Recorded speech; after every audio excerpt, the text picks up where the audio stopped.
The Trumpet Daily program begins right now. Today's world news, what it means, where it's taking us. I bring you the one and only possible message of world peace.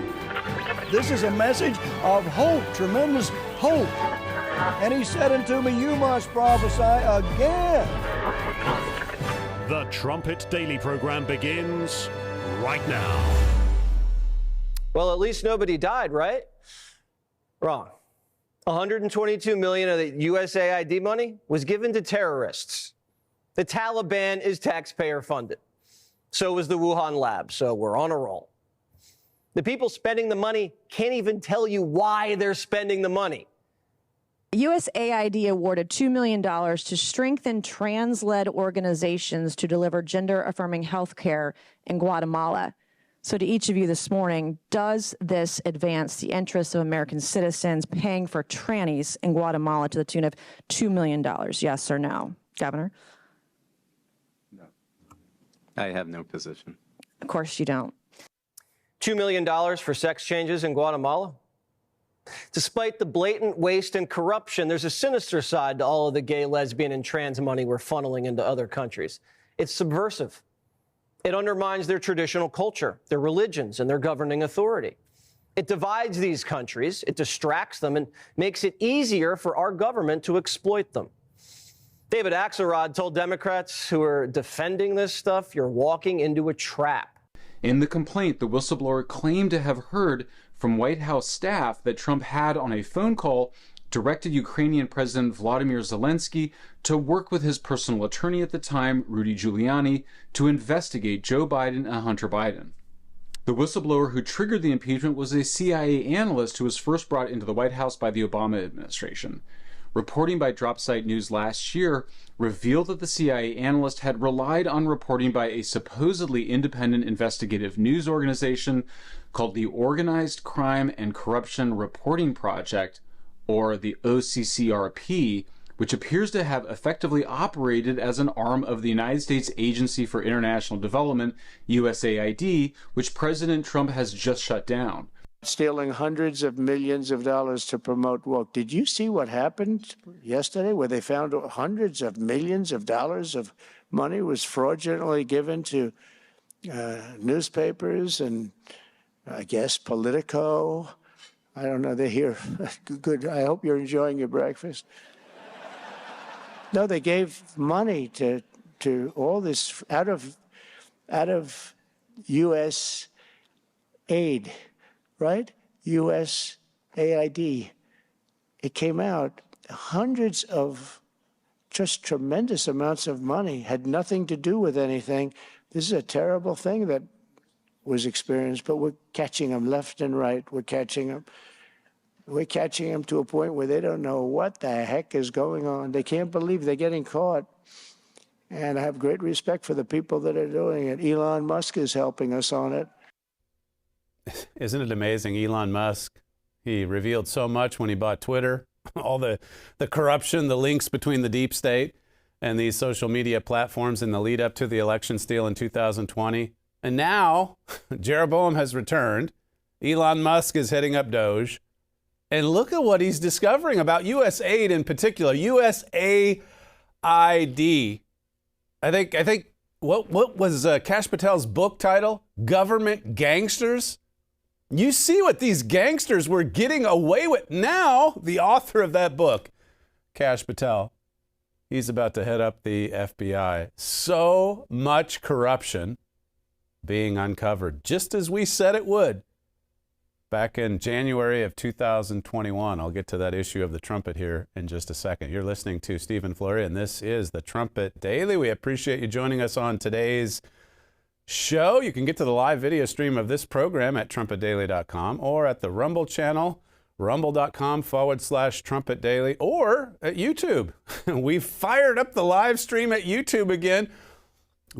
Rumble has been so good to us, and the numbers continue to increase. We'd love for you to stay with us at Rumble, but we thought in the interest of opening it up to an even wider audience, since the YouTube police have backed off somewhat over the last couple years, we thought it would be good to at least open ourselves up to another audience over at that platform. So if you're a YouTube lover, you're welcome to go look for the Trumpet Daily channel. I'm not sure what the URL is, but in any event, I'm sure you can find it. So many ways to get to the live stream of this show. And of course, the podcast is posted after the fact at our website, thetrumpet.com, also at the Rumble channel as well. So all this corruption, you look at what Donald Trump tweeted out yesterday.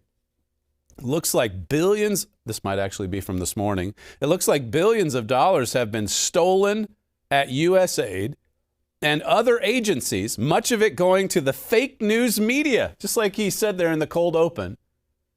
I mean, think about paying a government agency. I mean, this is deep state. Paying a government agency, paying Politico, a news agency, $8 million a year. What would Chuck Schumer and Nancy Pelosi and AOC be saying if a government agency was paying Fox News $8 million per year?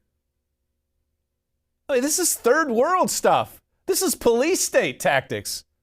And it's all being exposed. Donald Trump tweets here, much of it going to the fake news media as a payoff for creating good stories about Democrats. The left-wing rag known as Politico seems to have received $8 million. Did the New York Times receive money? Who else did? This could be the biggest scandal of them all, perhaps the biggest in history. The Democrats can't hide from this one. It's too big and it's too dirty. You can see why Democrats are taking to the streets. We can't shut down USAID. It's too important. We're giving people medicine around the world. And also Politico, $8 million. And who knows who else is on the dole. You can be sure it's left-wing programs, it's left-wing media outlets. It always is. I mean, the more you dig into the corruption, the stealing, the theft that led up to the steal in 2020, I mean, you see corruption top to bottom. They stole it in dozens of different ways. It wasn't just harvesting ballots. It's this. Schellenberger comes out with the big bombshell and says, yeah, even setting up Trump with that fake impeachment, that was brought on by CIA and USAID. How about that? No wonder Donald Trump wants to disband the CIA. Look, we'll give you a nice severance pay. We'd like to see all of you leave. These agencies, corrupt through and through. I want to take you back to what my father wrote in January of 2021. Remember, initially he said Trump would remain in office. And then he came out just a month after the fake president was installed and said, okay, I got that part wrong about remain, but here's why I stick to my forecast. Trump is coming back. The rest of Amos 7 has to be fulfilled. And in that same article, my father says here, I'm also certain that we are about to see some of the biggest frauds exposed perhaps ever. Like Donald Trump says, I mean, it's just too big. It's too dirty. They can't hide from this. It says, I believe you're going to see frauds exposed like you've never even imagined. In a sense, you could say the left is fighting against God and God's prophecy. Who do you suppose will win in that battle? Look at all these forces arrayed against Donald Trump to prevent him from ever returning to office, even to the point of trying to assassinate him twice. And still, somehow, some way, he comes storming back. This is not of man, what we've witnessed. I know that I've made this point this week, but it's worth repeating because it's remarkable. It shows God is involved. It shows God is involved down to the little details even. That's a faith builder. It says prophecy shows that many earth-shaking events are certain to happen in the next few years. We're going to see things unfold that will astound us perhaps every week. That was happening when Musk bought Twitter 2 years ago. It just seemed like every week Schellenberger and others were coming out with these bombshell revelations. And now here's Elon Musk. You could see why they hate Elon Musk. It's all right for George Soros and his son and all those left-wing activists, those billionaire activists, to get into any government program in an unelected way and funnel billions of dollars. USAID is a perfect example. And then Musk, he's appointed to DOGE, and their heads explode. He wasn't voted. He didn't get voted in. It's not democratic. They're being exposed, and they don't like it. They don't like it. They're running for cover on the one hand, and on the other hand, they're screaming. My father says, I don't know exactly how this will play out, but I believe God is allowing it to happen this way to ensure that the evil and corruption in America are exposed. I mean, that is spot on. It's a shame for some few who got hung up on Remain and then stopped listening or watching or going to the trumpet.com. But that forecast from 4 years ago, it was spot on. We don't know all the ins and outs of how it's going to play out, but I'm sure God's allowing it to happen this way so that the evil and the corruption in America is exposed. One final paragraph, it says, we all must realize that no politician can save America. The Republicans can't save this nation. President Trump can't. Only God can. We must see him at work in what's happening here. He's going to use these events to expose the evil and corruption in America, and he will ensure that every one of his prophecies is fulfilled. Just watch. And so now we're to the point here where the dear leader's been silenced, the Democrat Party is in shambles, and all this evil and corruption is being exposed. You've got Pam Bondi in place at the DOJ, soon to be Kash Patel at the FBI, Tulsi Gabbard at NSA, I think it is. Maybe not. That's not it. But DNI. There you go. all of this being exposed. Listen to Jesse Waters. Last night he had the former USAID director, Mark Moyer. I think he was at USAID until 2019. He's a whistleblower now who tried to come forward and to expose this corruption. Here he is from last night, clip 10. There's a culture of corruption that says if you are going to criticize anything corrupt, we're going to come after you, and we're going to use the tools that are supposed to be used to go after criminals to come after you. So they ended up firing me based on this bogus accusation, and I've been in court for the last 3 years trying to get them to turn over the facts. And this is, of course, what we've seen with a lot of cases with Senator Ernst, for example. They refuse to turn over information to the courts or to members of Congress. And so this is why people are fed up. So they stonewall and then they weaponize classified information to take you down. That sounds quite familiar. Yeah, we're very familiar with that. This is what they did to Donald Trump. They tried to take him down. And it was an inside job. The deep state orchestrated it. All these agencies worked together. 1 impeachment, 2 impeachments, all the convictions, the spying, all this illegal activity, the slush fund. That's what the USAID was. It was just a way for these radical left-wing lunatics, as Donald Trump says, to make sure that their illegal operations were funded, fully funded. Listen again to clip 11. You're going to need forensic accountants to go in there. It's probably going to take a long time because these bureaucrats have devised very crafty ways to hide money. So I was there in 2019, more than 2 years after the Trump administration came in the first time. We were still finding programs that the political appointees didn't know about. Taxpayer-funded programs. And these deep state operatives working in the shadows. He's there until 2019, finding out about programs that no one knew about. So Musk comes in. He gets access to where all of the money is being transferred. And he says on Sunday night, this is something that needs to be shut down.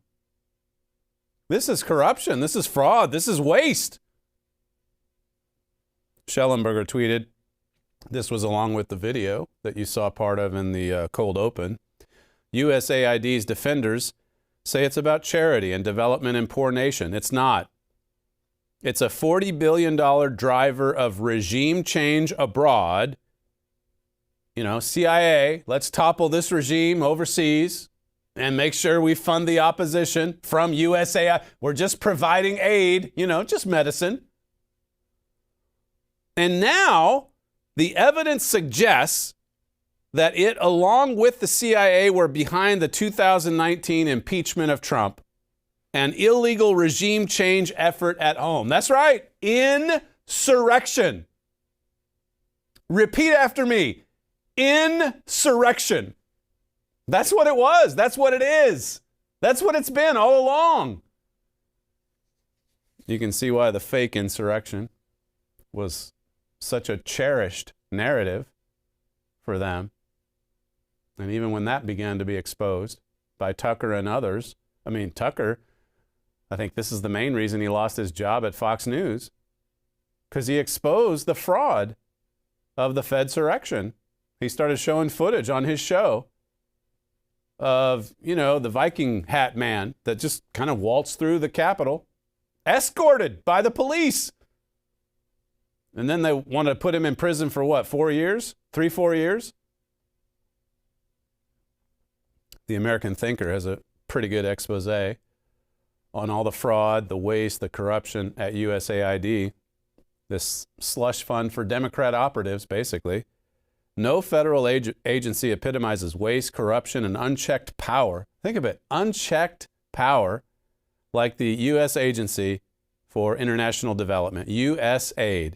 President Trump was right to scrutinize this bureaucratic behemoth, and now that he's back in the White House, he must take decisive action, because USAID is more than just a waste of taxpayer dollars. It's a slush fund for leftist ideologues, globalist elites, and in some cases, terrorists. That's right, millions are going to terrorists, even the Taliban. Jesse Waters brought that out last night on his show. The Taliban, taxpayer funded? That's right. It says, unlike agencies created by congressional statute, USAID was established by executive order in 1961 under President Kennedy. Who voted for this? Executive action. We're creating this agency. And now it's receiving $40 billion per year, and look at how it spends. No oversight, no direction, operating in the shadows, and now being exposed. Joni Ernst of Iowa, a longstanding critic of the agency, has exposed massive waste. $2 million for Moroccan pottery classes, over $1 million for research at the Wuhan lab. Well, that's where COVID started. That good research brought us a worldwide disease epidemic. $20 million for a Sesame Street program in Iraq. $9 million in humanitarian aid that allegedly ended up in terrorist hands. One of Senator Ernst's most troubling claims concerned a federal inspector general report exposing alleged misconduct by Chimonics, a principal USAID contractor. The report found Chimonics overbilled the federal government by as much as $270 million through the fiscal year 2019. So there was stealing as well. There were payoffs. This is how these radical leftist Democrats paid off their cronies. You scratch my back, I'll scratch yours. But troubling as these revelations are, they barely scratch the surface. Here's just a sample of the lunacy USAID has bankrolled with your tax dollars, funding sex changes in Latin America, bankrolling EcoHealth Alliance's Wuhan lab work, 3D printing IUDs in third world countries, propping up Afghan opium production, attempted regime change in Cuba, and then millions funneled to terror-tied NGOs. A federal watchdog report exposed how USAID funding flowed to NGOs with terrorist ties. Under Biden, USAID continued sending more taxpayer funds. I mean, you see all of this and you think, how in the world did Donald Trump make it back to the Oval Office, everything was aligned against him. It's like my father says in that memorable quote. I've gone through it probably a half a dozen times on this show, maybe more. From January 2023, ready for war.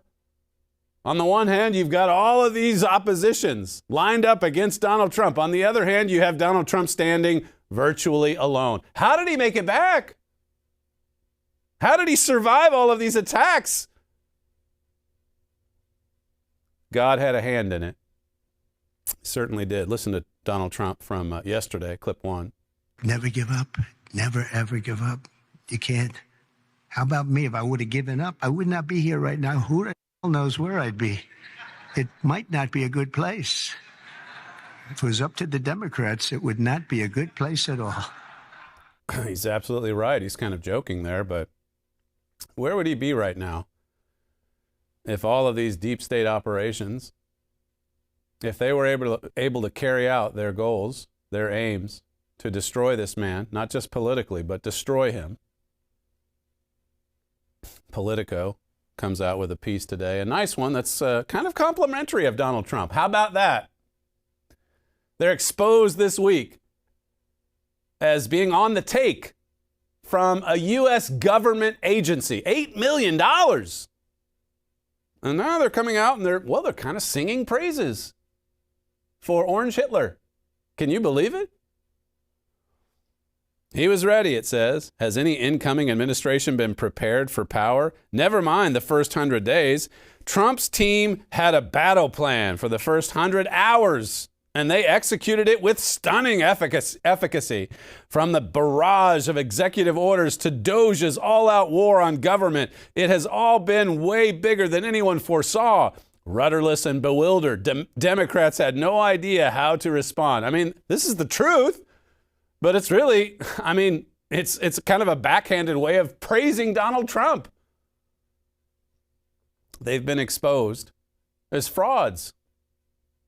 They're part of the regime. They're being paid by the regime, or the regime that was. This guy has energy, they say about Trump. Trump might be the oldest president ever to swear the oath, but he's not slowing down. The pace of executive action has been off the charts. And Trump has made public appearances and taken media questions almost every single day. Each executive action signing turns into a press conference. Every trip on Air Force One, an impromptu gaggle with hacks. It says, Trump has dominated every moment of the news agenda. Joe Biden, he is not. Where was this 6 months ago? Where was this last year? Where was this in 2023? No, Politico was part of the problem, and they were getting paid by USAID. What a scandal. It's too big, says Trump. It's too dirty. They're not going to be able to run from this. We'll see, of course, later on if they're held to account. But they've certainly been exposed for their crimes.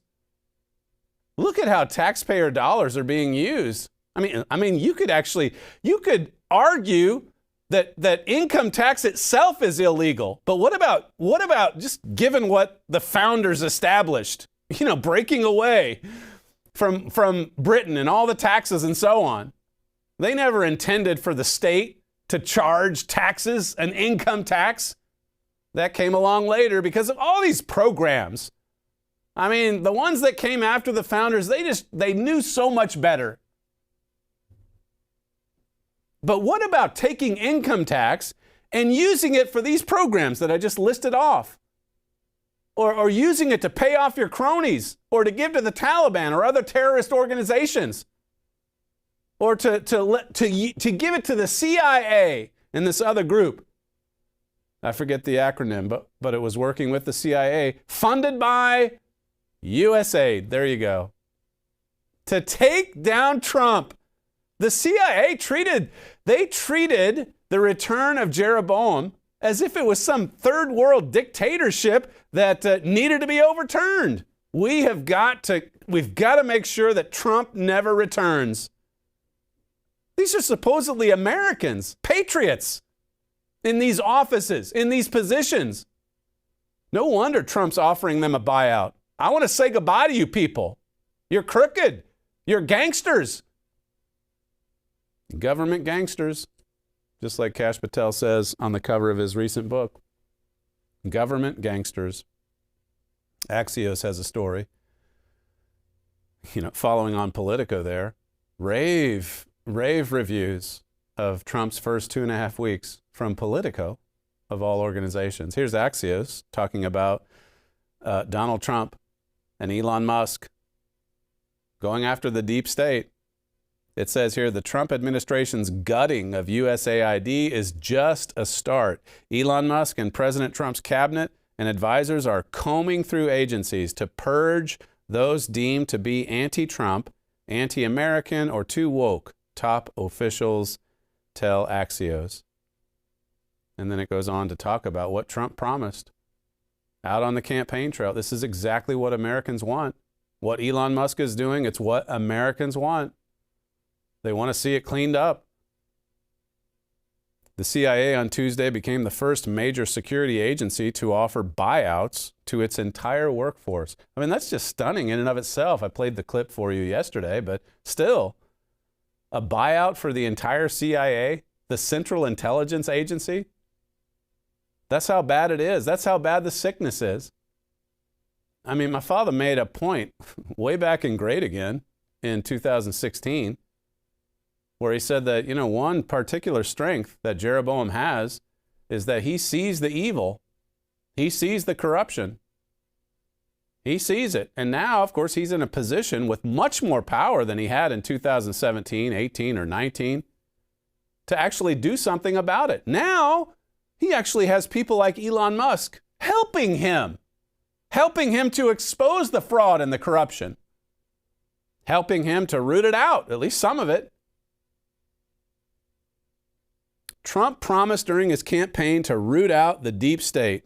So the CIA sends out that buyout option. It says here, fresh offers Senate confirmation. Attorney General Pam Bondi is establishing a weaponization working group to analyze the actions of federal prosecutors and FBI agents in the criminal cases the Justice Department brought against Trump. So finally, the investigators are themselves being investigated. Tulsi Gabbard will be tasked under a Trump executive order to examine weaponization of the agencies under her purview after her expected confirmation as the Director of National Intelligence. It says Elon Musk's development of DOGE clashed last weekend with USAID officials who tried to deny Musk's team of tech wizards access to security government payroll and systems. It's not working this time around. The resistance. The impeachment efforts. There's a House rep that brought impeachment articles to the House yesterday. And no one's listening this time around. Nobody cares. They've been defanged. They don't have the power that they once had, the radical left. Now it's Donald Trump who has the power. And now it's a lot of FBI agents that are concerned about their corruption being exposed. And so many of them have already been fired. The ones that raided Mar-a-Lago, they're gone. You're fired. Trump is focused on the Justice Department for prosecuting him, but the State Department and the National Security Council are two major ideological battlegrounds where officials say they expect to encounter resistance liberals. Well, we'll see.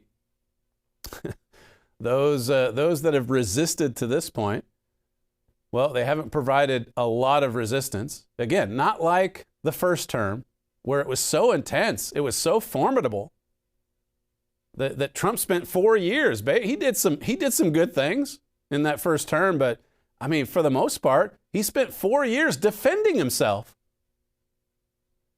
I made this point yesterday about just the deluge of actions that this administration, this second term of Donald Trump has taken. And it's overwhelmed the Democrats. I mentioned that example with Teddy Roosevelt in 1907, where he, in his I think it was his New Year's Day speech, he praised the 59th Congress. After, as his biographer says, after having battered it into submission with the sheer volume of social legislation, it's all just happening so fast. Jesse Waters brought this out last night as well, clip 8. DOGE froze a $40 billion deep state super PAC and put 10,000 bureaucrats on paid leave. And it happened so fast, one worker had to be rehired to process people's final timesheets. It happened so fast, they had to bring one worker back just to complete the processing. This guy at X, John Conrad, he had a thread, I think it was yesterday morning, maybe the day before, that Elon Musk retweeted. And he made this point that we made yesterday about how that God's just overwhelming the radical left. And I wish I would have seen this yesterday morning before yesterday's show, but I'll go through it again just as a follow-up to what we discussed yesterday.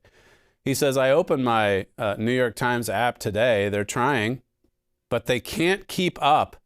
The New York Times, that is. News that broke just hours ago is already off the homepage. And then this guy says, this is crucial. The entire liberal deep state command and control system is broken. And then he goes on to explain. To explain how the narratives used to be constructed and then, established in the New York Times or the Washington Post.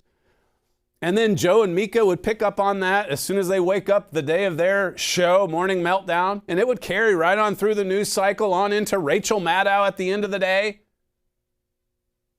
But now, as this guy brings out, I mean, just the level of activity coming from Donald Trump. I mean, for one, you can't do that. You can't disband USAID, and then the next day, wait a second, you can't take over Gaza. And then the next moment, yesterday afternoon, he's establishing by executive order, there's men and women, and men are not going to participate in women's sports. So take that, all you wokesters. And there's Trump signing the legislation, or not the legislation, but the action, the order, with all of these girls surrounding him, cheering him on. They can't keep up, and it's disrupting their resistance. We've talked about Obama being silenced. We've talked about how that this time around, the radical left, Antifa, and all those organizations, they're not taking to the streets. The best they have is Chuck Schumer, really? Even Jon Stewart was mocking him yesterday. We played the clip for you. We will fight. We will fight. It's just not, it doesn't have the teeth that it once had. It doesn't have that violent strain that the Democrats used to celebrate and encourage. Take to the streets. Get in their face. I mean, we've got to burn the city down. Even if we burn it down, look, we're going to report it as mostly peaceful. The New York Times' primary function is not journalism. It's narrative coordination. This is this guy's thread, John Conrad. It says here, setting the frame so the entire political media machine knows how to think about an issue before it takes off. Ever notice how overnight everyone starts saying, Biden is sharp as a tack? Or J.D. Vance is weird. You've heard some of these news cycles as we've played clips for you on this show. They're all in unison. It makes me think of that montage. I forget which network it is, where you've got, even at the local level, all these local broadcasters where they're all saying the same talking points, whether they're in Nebraska somewhere or Oregon or Alabama. The same talking points, the same left-wing propaganda, sounding like drones, sounding like stormtroopers, sounding like they're brain dead. The narrative pipeline, how the blob operates The New York Times, NPR, Washington Post, CNN, and the rest don't just react to the news. They function as a distributed, decentralized mission command system for the Democratic Party and the broader blob, it says. Step one, this guy's explaining how the narrative machine worked before Trump came along the second time and just deluged them with MAGA policies. He's definitely, as we said yesterday, he's thinking outside the box. And in a lot of ways, the radical left, they don't know how to respond. Or when they do, I mean, people are already moving on to the next news cycle 2 hours later. Nothing sticks because the action, it's been so intense. I talked this morning in a forum about, I mean, this is, I guess, not directly connected to what I'm saying right now, but how important it is for us individually as we organize ourselves God's way, our lives, to take deliberate action. And whether you like all of it or none of it or some of it or part of it, you have to admit that this is an administration that is taking deliberate action daily. They are not resting. They are not coasting, certainly not. It says here, New York editors, this is step 2, bureau chiefs snip the news and send it to New York, where the editor triages it. Will this explode nationwide? Will it simmer for days, or should we bury it? And then step 3, editorial meeting. The most concerning stories get flagged. Here, editors decide on the narrative framing and who to assign to write it. It says, but before they assign a journalist, they must make one critical call to the deep state. Why? To give the government a head start on controlling the story. At this point, the deep state doesn't just say, here's what happened. They strategically select sources based on the tone they want. If they need a hawkish China rhetoric, they have a China hardliner. If they want to downplay a Chinese spy scandal, they go to a dovish China expert who will say it's being blown out of proportion. If it's a military scandal, they pick a trustworthy retired general to subtly steer the discussion toward a desired conclusion. It's all carefully orchestrated, and it takes a little bit of time to establish it. And this guy's point, the whole point of the thread, is that the whole system, the machine, has been obliterated by this blitzkrieg warfare, you could say, of the MAGA movement. Overwhelmed, as I've said this week. I mean, the Democrat Party, it's just been broken. Further on, it says, suddenly every news outlet, late night post, it's talking about the end result of this fake narrative establishment. Every news outlet, late night host, and blue check is reinforcing the same message. And because they aren't technically taking orders, they think it's their own independent analysis. This is why the narrative feels so unified. No one's forcing compliance. It's a system that rewards alignment. And you can see this all the more now, knowing that the deep state paid these media outlets, at least Politico. We're going to find out so much more. Like Donald Trump said today, I mean, this is too big and it's too dirty. This is what he said, this is perhaps the greatest scandal of all. It's all being exposed. When we come back, we'll talk about the religion of Jeroboam, something that was being promoted quite a lot yesterday in the news cycle as well. You're listening to Stephen Flurry, and this is the Trumpet Daily. We'll be right back. Daily news, Bible prophecy. See the connection on the Trumpet Daily. Are you feeling overwhelmed by the flood of news and information? You need something to sift the news and bring you only what matters most. You need the Trumpet Daily. You also need something to help you understand not just what's happening now, but what will happen next. You need the Trumpet Daily. Only the Trumpet Daily accurately matches daily news to precise Bible prophecies. Because Bible prophecy is the only tool up to the task of sifting the news down to what's important and showing you what will happen next. Join host Stephen Flurry every weekday. Go to trumpetdaily.com.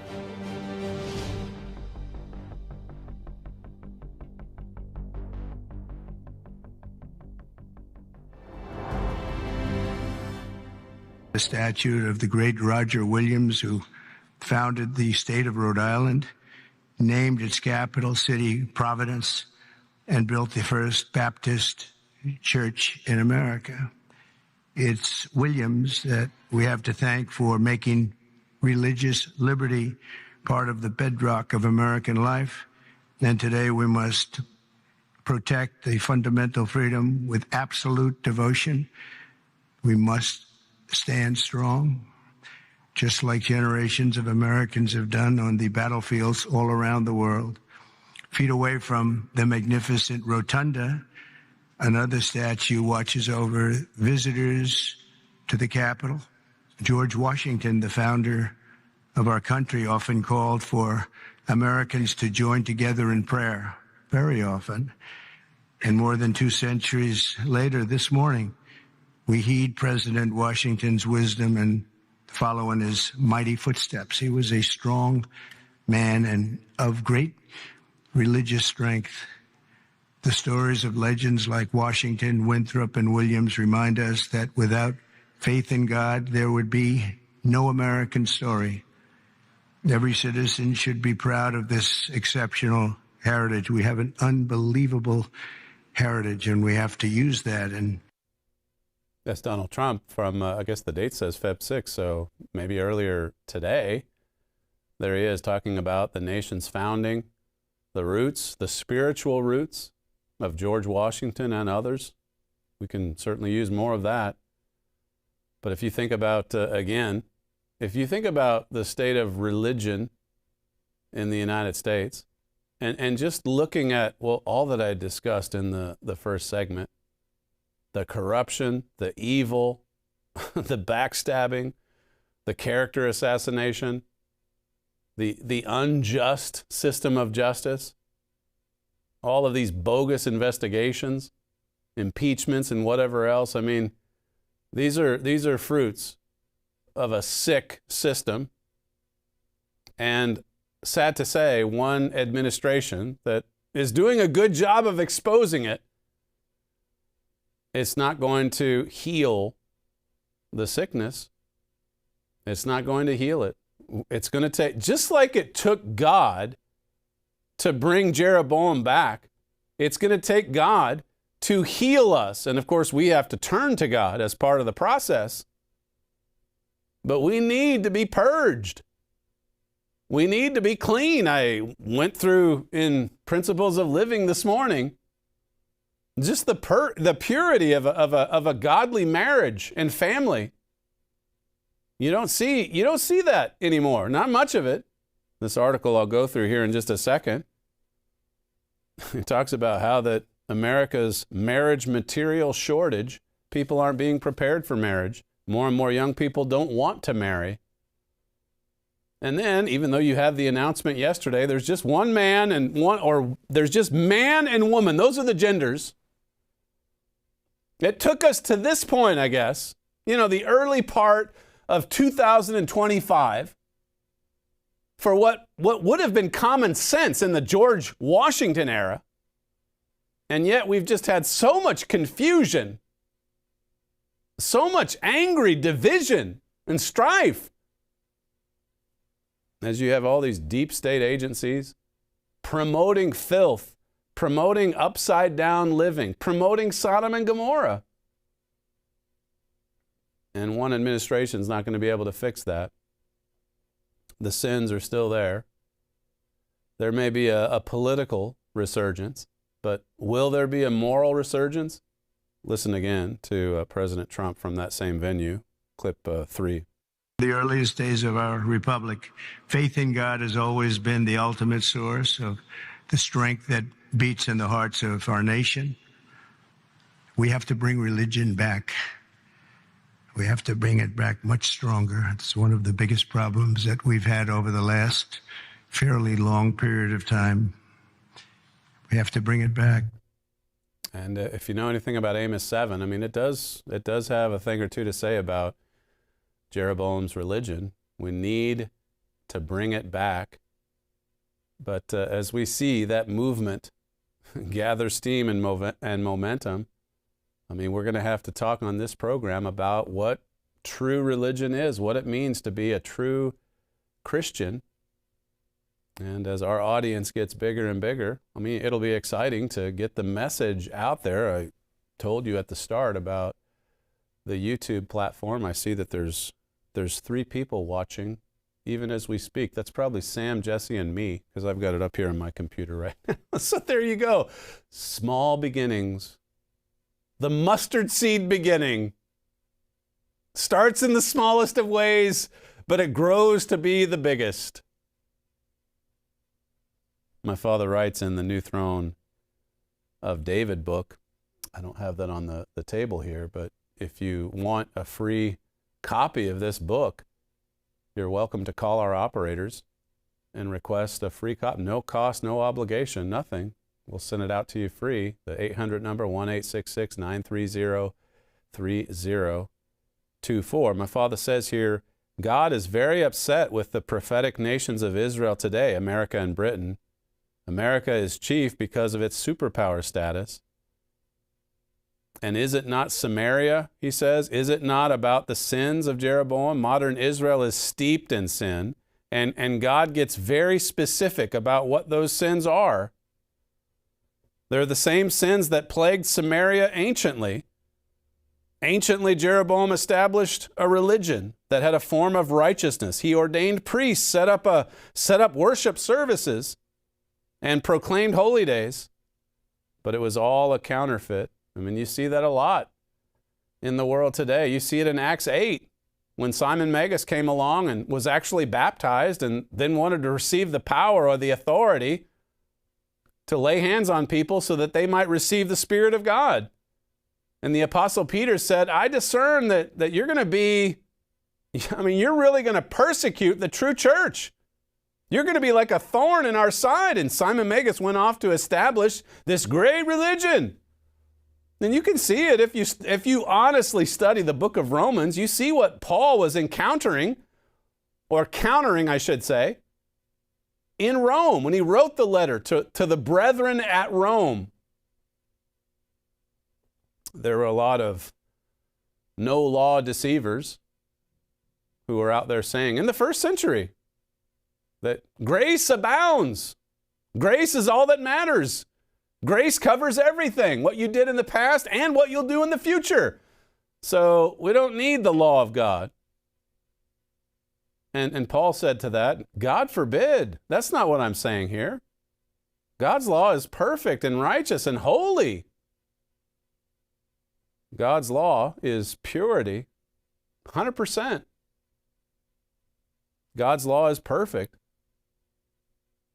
One of our news gatherers gave me this synopsis of the halftime entertainment coming up at this Sunday's Super Bowl. I didn't know any of this. It's about Kendrick Lamar. I guess he's the one performing. Maybe our news gatherer is a Kendrick Lamar fan. Not really. He's just a good researcher. The Super Bowl is on Sunday, and there was one point I wanted to pass on about the halftime show. It says, Kendrick Lamar is doing the halftime show, and it will probably feature his song called Not Like Us, which accuses another rapper, Drake, of being a pedophile.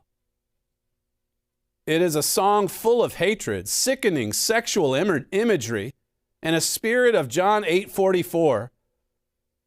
But it's basically the most popular song in America. So, you probably heard it here first. You got the message on the trumpet. Here's what's coming. Make sure you turn off the TV during halftime so that you don't have to see this filth, so that your children don't have to see this filth being broadcast in America and then spread all over the earth. This is just routine by this point. We expect this every single year. Great, a song about pedophilia. A song about sex, about perverted sex.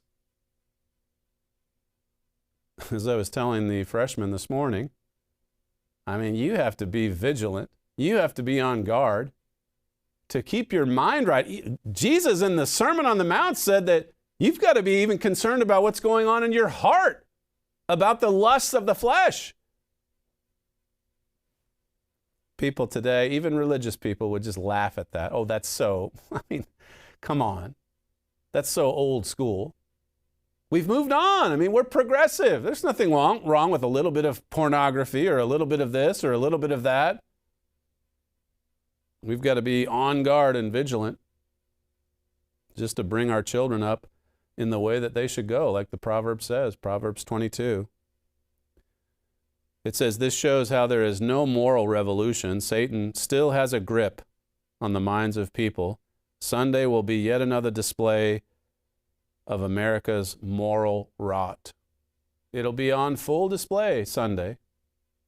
Well, hopefully not for God's people. As I say, just turn it off and come back to the second half if you want to watch the game. This quote, or rather this article, the one I mentioned earlier, America's marriage material shortage. It's a pretty shallow take. Basically just saying that young men aren't, they're not providing for their families or their soon-to-be families. They're not getting out there and bettering themselves so that they can support a wife and children. But really the deeper lesson or point that should be made in this article, I guess it's implied to some degree, is that young men are not being taught and trained how to lead a family, how to be the head of a family, a loving head and provider and guide. It's so sad. A complete and total breakdown of the family. That is the foundational bedrock of any strong and stable society. And it's crumbling. It has crumbled. Let's be honest. It says, perhaps you've heard young people aren't dating anymore, so there's that. They don't date. Then they get into marriage thinking that's going to start this, Hollywood romance. They don't date in marriage. Then they get tired of each other, and a lot of people divorce or they end up unhappy. It says, naturally, young people's habits are catnip to news commentators, but although I consider the story of declining youth romance important, I don't find it particularly mysterious. It says, in my essay on antisocial century, I reported that young people have retreated from all manner of physical world relationships, whether because of smartphones, overparenting, or a combination of factors. It says, compared with previous generations of teens, they have fewer friends, spend significantly less time with the friends they do have, attend fewer parties, and spend much more time alone. Not exactly the best way to prepare for a marriage and family relationship. But the truth of it is, most of them don't even, well, I shouldn't say most, a lot of them, they're not even really interested in marriage. They're not even interested in building a family. American adults are significantly less likely to be married or to live with a partner than they used to be. The national marriage rate is hovering near its all-time low. You knew this. This has been the trend line for decades. Mr. Armstrong produced that booklet, Why Marriage? Soon Obsolete? You know when he wrote that? In the 1960s. That was 65 years ago. Why marriage, he said. Is it soon obsolete? Is it going to soon be a thing of the past? You should read that little booklet. What a vision. We have it in our library if you'd like a free copy. The 800 number again, 1-866-930-3024. That's all we have time for on today's show. The fastest moving hour in broadcasting. You're listening to Stephen Flurry, and this is the Trumpet Daily. We thank you for joining us on today's show, and we'll see you one more time this week on tomorrow's show.